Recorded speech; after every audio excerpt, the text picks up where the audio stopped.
தமிழ்நாட்டில் ரீல்ஸ் ஆட்சிதான் நடைபெறுவதாகவும் இந்த ஆட்சியில் நாள்தோறும் நீடிக்கும் அவலங்களால் தாவேக ஆட்சி தானாகவே கவிழ்ந்துவிடும் என்றும் எதிர்க்கட்சித் தலைவர் உதயநிதி ஸ்டாலின் தெரிவித்துள்ளார். சென்னை தென்மேற்கு மாவட்ட திமுக சார்பில் முத்தமிழறிஞர் கலைஞரின் 103வது பிறந்தநாள் விழா சிறப்பாக கொண்டாடப்பட்ட நிலையில் திமுக நிர்வாகிகளுக்கு பாராட்டு விழா நடைபெற்றது. சென்னை ஆரேபுரத்தில் உள்ள முத்தமிழ் பேரவை ராஜரத்தினம் கலையரங்கத்தில் நடைபெற்ற விழாவில் திமுக இளைஞரணி செயலாளரும் எதிர்க்கட்சித் தலைவருமான உதயநிதி ஸ்டாலின் கலந்து கொண்டு 800க்கும் மேற்பட்ட நிர்வாகிகளுக்கு சால்வை அணிவித்து பாராட்டி சிறப்புரையாற்றினார். நிகழ்ச்சிக்கு சென்னை தென்மேற்கு மாவட்ட செயலாளர் வேலு தலைமை தாங்கினார். தென் சென்னை நாடாளுமன்ற உறுப்பினர் தமிழச்சி தங்கபாண்டியன் உள்ளிட்டோர் பங்கேற்றனர். நிகழ்ச்சியில் உரையாற்றிய எதிர்க்கட்சித் தலைவர் உதயநிதி ஸ்டாலின் முத்தமிழறிஞர் கலைஞரின் 103வது பிறந்தநாள் விழாவையொட்டி சென்னை தென்மேற்கு மாவட்ட திமுக சார்பில் 256 நலத்திட்ட நிகழ்ச்சிகள் நடத்தப்பட்டதாக பாராட்டினார்.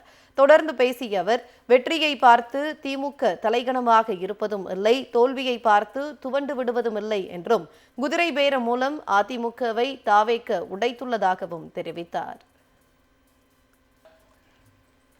நாம பார்க்காத வெற்றியும் கிடையாது, நாம சந்திக்காத தோல்வியும் கிடையாது. வெற்றி வந்தா தலைகணத்துல நாம ஆடுறதும் கிடையாது, தோத்துட்டா வீட்டில் போய் உட்காந்து முடங்கி அழுகிறதும் கிடையாது. என்னைக்குமே மக்கள் பணிக்கு முக்கியத்துவம் கொடுப்போம். இதுதான் நம்முடைய கலைஞர் நமக்கு சொல்லிக் கொடுத்தது. அந்த வழியில் தான் நம்முடைய தலைவர் அவர்கள் நம்மளை வழிநடத்திக்கிட்டு இருக்கிறார். ஏன்னா தேர்தல் முடிவுக்கு அப்புறம் இன்னைக்கு ஒவ்வொரு நாளும் தொலைக்காட்சியில் பார்த்துக்கிட்டு இருக்கோம், என்னென்ன கூத்துக்கள்லாம் இன்னைக்கு நடந்துகிட்டு இருக்கு. அண்ணா திராவிட முன்னேற்ற கழகத்துடைய நிலைமை என்னாச்சு அப்படிங்கிறது இன்னைக்கு பார்த்துக்கிட்டு இருக்கோம். கிட்டத்தட்ட பாதியா உடைச்சிட்டாங்க. ஆனா திராவிட முன்னேற்ற கழகத்தை அவங்களால தொட்டு பார்க்க முடிஞ்சுதா? யாராலும் முடியாது. எந்த கொம்பனாலையும் தொட்டு கூட பார்க்க முடியாது, நினைச்சு கூட பார்க்க முடியாது.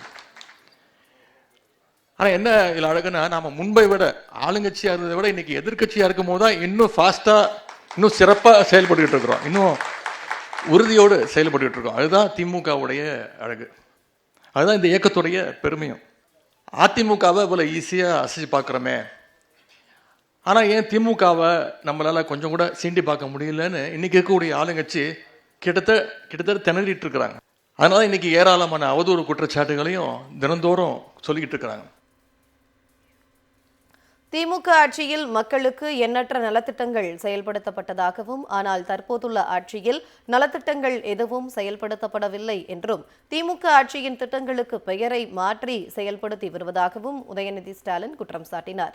தாவேக ஆட்சியாளர்கள் ரீல்ஸ் மூலம் ஆட்சி நடத்தி வருகின்றனர் என்றும், நாள்தோறும் பாலியல் வன்கொடுமைகள் அதிகரித்து வருவதாகவும், ஆளுங்கட்சியினரே குற்றச்சம்பவங்களில் ஈடுபடும் அவலம் நிலவுவதாகவும் விமர்சித்தார்.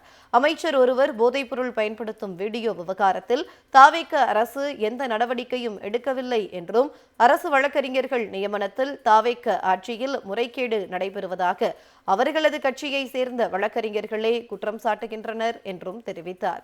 திருட்டு லாட்டரி விற்பனை உள்ளிட்ட குற்றச்சம்பவங்களில் ஈடுபட்டவர்கள்தான் தாவேக அமைச்சரவையில் இடம்பெற்றுள்ளனர் என்றும் எதிர்க்கட்சித் தலைவர் உதயநிதி ஸ்டாலின் விமர்சித்தார். அமைச்சர்கள் ஆய்வுக்கு போற அங்கேயும் ரீல்ஸ், முதலமைச்சருடைய அலுவலகத்திலே ரீல்ஸ் போடுறாங்க, முதலமைச்சரை பார்க்க போறவங்க ரீல்ஸ் எடுத்து போடுறான். கிட்டத்தட்ட ஒரு ரீல்ஸ் ஆட்சியாக இன்னைக்கு இந்த ஆட்சி நடந்துகிட்டு இருக்கு. எங்க பார்த்தாலும் இன்னைக்கு பவர் கட்டு, திருமண மக்கள்லாம் இன்னைக்கு பாலியல் வன்கொடுமைகள், அதுவும் ஆளுங்கட்சி சட்டமன்ற உறுப்பினர் ஆரம்பிச்சு அவங்களுடைய நிர்வாகிகள் வரைக்கும் ஒவ்வொருத்தரும் இந்த குற்றச்சாட்டுகள்ல, இந்த வன்முறைகளை ஈடுபட்டு இருக்காங்க. இந்த அரசுடைய அமைச்சர் ஒருத்தர் சமீபத்தில் பண்ண கூத்த நாம அத்தனை பேரும் பார்த்து அதிர்ச்சி அடைஞ்சோம். தக் லைஃப் அப்படின்னு போட்டு ஒரு ரீல்ஸ் போடுறாரு ஒரு அமைச்சர். ஐபிஎல் மேட்ச் பார்க்க போகும்போது 500 ரூபாய் நோட்டை வச்சு ஒரு மொபைல் ஃபோனு, கிரெடிட் கார்டு இதெல்லாம் வச்சு அவர் என்ன பொடியாக்குனார் அப்படிங்கிறத ஒட்டுமொத்த தமிழ்நாட்டுக்கும் நம்ம கண்கூட பார்த்தோம். நம்ம அத்தனை பேருக்கு தெரியும். அந்த அமைச்சர் மேல தான் நடவடிக்கை எடுத்தாரா? எந்த நடவடிக்கையும் இந்த அரசு எடுக்கல. இன்னொரு பக்கம் அரசு வழக்கறிஞர் நியமனத்தில் இன்னைக்கு லஞ்சம் தலைவரிச்சு ஆடிட்டு இருக்கு. இதை நான் சொல்ல, அவங்க ஆளுங்கட்சியுடைய வழக்கறிஞ நிர்வாகி ஒருத்தர் ஒரு கம்ப்ளைண்ட் கொடுத்திருக்கிறார், கோர்ட்ல வழக்கு போட்டிருக்கிறார். அந்த கட்சியுடைய பொதுச் செயலாளர் அரசு வழக்கறிஞர் நியமனத்துக்கு லட்சக்கணக்கில் பணம் வாங்கியிருக்காருன்னு அந்த கட்சியோட நிர்வாகியே இன்னைக்கு புகார் கொடுத்திருக்காரு. அவர் மேலேயும் இது வரைக்கும் எந்த நடவடிக்கையும் இல்லை. இன்னைக்கு அமைச்சராக இருக்கவங்க ஒவ்வொருத்தரும் பார்த்தீங்கன்னா என்ன அவங்களுடைய பயோடேட்டா எடுத்து பாருங்க. அடிதடி புகார் இருக்கிற ஒருத்தர் அமைச்சர், இன்னொரு அமைச்சர் மேல நில அபகரிப்பு புகார், அவர் ஒரு அமைச்சர், இன்னொருத்தர் வேலை வாங்கி தரேன்னு சொல்லி பணம் பறிச்சதுன்னு ஒரு அமைச்சர். இதெல்லாம் கூட பரவாயில்லைங்க. சட்டமன்றத்தில் உட்காந்து எதிர்க்க பார்க்கும்போது பார்த்தீங்கன்னா ஒரு அமைச்சர் பார்த்தீங்கன்னா திருட்டு விசிடி வைத்தவர், இன்னொரு அமைச்சர் பிளாக்ல டிக்கெட் வித்தவர், இன்னொரு அமைச்சர் பிளாக்ல லாட்டரி டிக்கெட் வித்தவர். இவங்கெல்லாம் இன்னைக்கு அமைச்சர்களா? தொடர்ந்து பேசிய முன்னாள் அமைச்சர் அனிதா ராதாகிருஷ்ணன் தாவேக்கவில் இணையும்படி மிரட்டியுள்ளனர் என்றும் திமுகவினரை மிரட்டி பார்க்கலாம் என்ற தாவேக்க எண்ணம் ஒருபோதும் எடுபடாது என்றும் உதயநிதி ஸ்டாலின் உறுதிபட தெரிவித்தார். தாவேக்க ஆட்சியில் நீடிக்கும் அவலங்களால் அவர்களது ஆட்சி தானாகவே கவிழ்ந்துவிடும் என்றும் கூறினார். என்றென்றும் மக்களோடு மக்களாக நிற்கும் கட்சி திமுக என்றும் உதயநிதி ஸ்டாலின் தெரிவித்தார். நம்முடைய இயக்கத்தை சேர்ந்த முன்னாள் அமைச்சர்கள் இன்னைக்கு காலத்துல சிறப்பா வந்து இயங்கி கொண்டிருக்கக்கூடிய ஜென்சி இளைஞர்கள், தன்னெழுச்சியாக வந்திருக்கக்கூடிய ஜென்சி இளைஞர்களை இன்னைக்கு டார்கெட் பண்ணி அவங்க மேல இன்னைக்கு இந்த அரசு பொய் வழக்கு போட்டு பயமுறுத்த பார்க்குறாங்க. நான் இந்த ஆட்சியாளருக்கு சொல்வது, நீங்கள் இல்லை உங்க தாத்தாவே வந்தாலும் திமுக காரனை இந்த உருட்டல் மிரட்டல் வேலைக்கெல்லாம் பயப்படக்கூடிய ஆட்கள் நாங்கள் கிடையாது. ஒரு படத்துல நீங்க பார்த்துருப்பீங்க, ஒரு நகைச்சுவை காட்சி.